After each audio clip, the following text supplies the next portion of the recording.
wenye walikuwa na Biblia peke yao. Bwana sasa hivi. Ukiwa uko na Biblia kwa kanisa ndio umeenda kanisa. Ukiwa umeacha Biblia kwa nyumba ama hauna Biblia, juu umezindikisha watu. Na mwenye umekaa karibu na mtu mwenye hana Biblia asiangalie kwa Biblia yako. Mwambie enda ununue Biblia.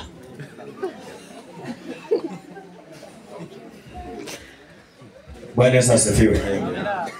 Ni nani mwenye alishawahi ingia class 6 hapa Kenya ama hata Uganda? Mwenye alishawahi soma tu class, hata kama ulimaliza au kumaliza lakini ulishaingia class 6. Kumbe wasomi wengi. Bwana sasa asifiwe. Then what is your problem? Una Biblia na ulisoma. Kwani kwa shule uliambiwa aje? Ukienda shule lazima uwe na vitabu. Bwana sasa asifiwe. Amen. Haleluya. Amina. Mwalimu akisomesha tulikuwa na vitabu zinaitwa exercise books za kuandika ndani na text books. Bwana sasa asifiwe. Amina. Wakati hauna textbook na mwalimu amesema tutakuwa tuko kwa lesson fulani. Na amewaambia amewapatia homework. Unaenda mpaka kwa wanafunzi wengine kusomea huko. So you remember that stage. Mmebeba mpaka taa koroboi kwa mkebe.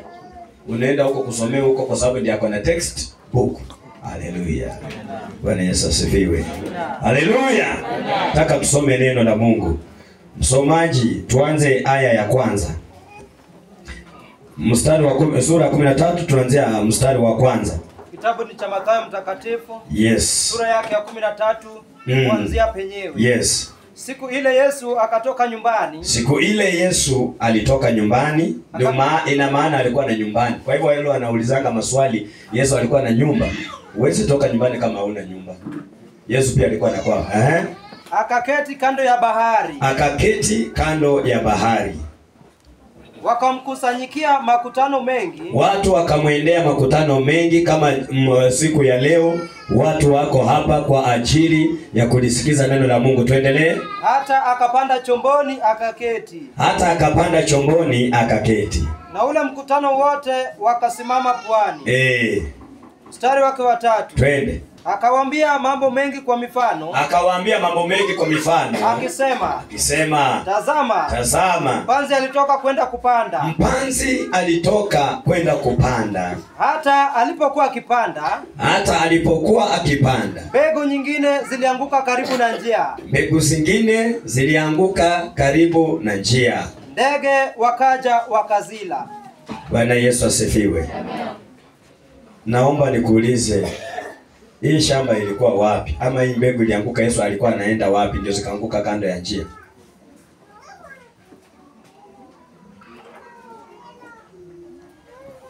Bwana Yesu asifiwe. Amina.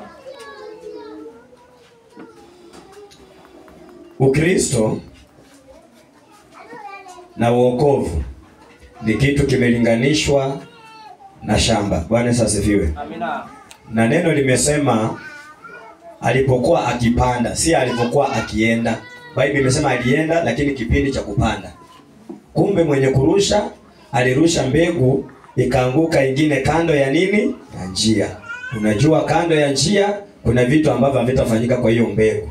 Kwa kuwa hiyo mbegu imeanguka mahali penye hakuna shimo. Haleluya. Haleluya. Bwana Yesu asifiwe. Mbegu ilianguka ndani ya shimo, hufunikwa na mchanga. Kwa hiyo ndege hawezi kuila kwa urahisi. Lakini iliyoanguka kando ya njia huwa haifunikwi. Kwa mara nyingi tumeshawahi panda mbegu ya aina yoyote. Unapata iko mbegu ambayo haitaweza kuanguka ndani ya udongo ya kufunika. Haleluya. Hata ukitembea hapo nje utapata mbegu fulani ziko nje tu, hazina wa kuishughulikia. Kwa hivyo kwa mujibu wa maandiko, mbegu ikianguka mahali penye kufunikwa huwa inaliwa na ndege. Bwana Yesu asifiwe. Amina. Kwa hivyo ndege walikuja wakakula. Kwa nini walikula? Kwa sababu ilipatikana iko uchi, haijafunikwa. Napitia huko. Hapa kuna mtu. Bwana Yesu asifiwe. Amina. Tusome mstari wa 5. Mstari wake wa 5. Nyingine zikaanguka penye miamba. Nyingine zikaanguka penye miamba. Pasipokuwa na udongo mwingi. Kwa sababu ya kukosa udongo mwingi. Mara zikaota.